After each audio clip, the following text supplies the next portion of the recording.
Actually, more difficult is going to be the Russia-Ukraine situation. I see that as more difficult. I don't think they should have allowed missiles to be shot 200 miles into Russia. I think that was a bad thing. And that brought the Koreans in, North Korea, another man I get along with very well. I'm the only one that does. But that did a lot of bad things. I don't think that should have been allowed. Not when there's a possibility, and certainly not just weeks before I take over. Why would they do that without asking me what I thought? I wouldn't have had them do that. I think that was a big mistake they made. We're going to be talking. We'll be talking to President Putin, and we'll be talking to the representatives, Zelensky and representatives from Ukraine. We got to stop it. It's carnage. What about? Do you believe that Ukraine should cede territory to Russia? Well, I'm going to let you know that after I have my first meeting. But a lot of that territory, when you look at what's happened to those, I mean, there are cities that there's not a building standing. It's a demolition site. There's not a building standing. So people can't go back to those cities. There's nothing there. It's just rubble. Just like when I knocked down a building in Manhattan, which is actually, this is worse, actually, because we do it step by step. This thing has just got demolished. And by the way, in those buildings are many people. Many people were in those buildings. Can you comment on the drones that are flying around New Jersey ports?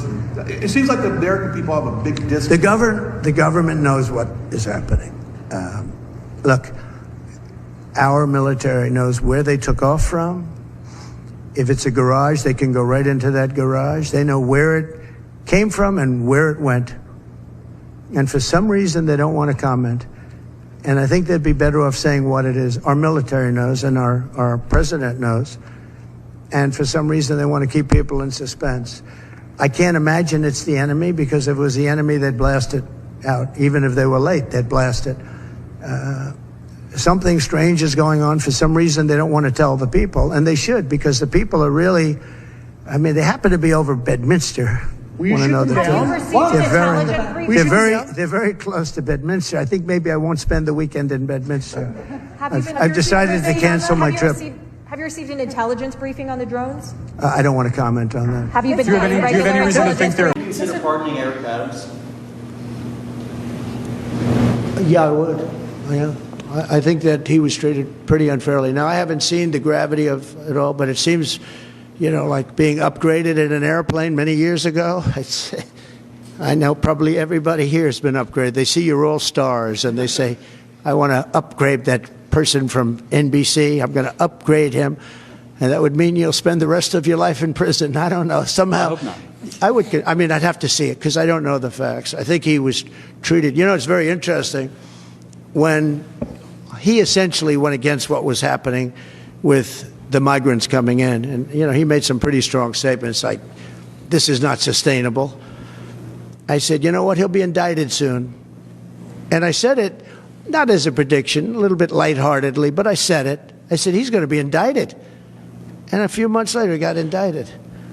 So, yeah, I would certainly look at it. And we've just concluded a very productive meeting. And today I'm thrilled to announce that SoftBank will be investing $100 billion in America, creating 100,000 American jobs at a minimum.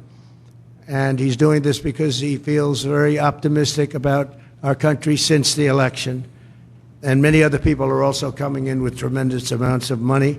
You probably noticed that a poll was just taken. It's business is literally, in 39 years, there's been nothing like it. It's been the biggest increase. Small business owners gave it a 41% jump. It's the biggest jump that we've had in 39 years. And nobody's ever seen anything like it. And it's just, they're very optimistic. This historic investment is a monumental demonstration of confidence in America's future, and it will help ensure that artificial intelligence, emerging technologies, and other industries of tomorrow are built, created, and grown right here in the USA. One of the beautiful things about Masa is he's very much involved with emerging technology, probably knows it maybe better than almost anybody. So it's a great honor. And some of you remember after the 2016 election, also SoftBank committed to invest $50 billion in our country, and they did, and are very pleased to say that they kept that promise in every way, shape, and form.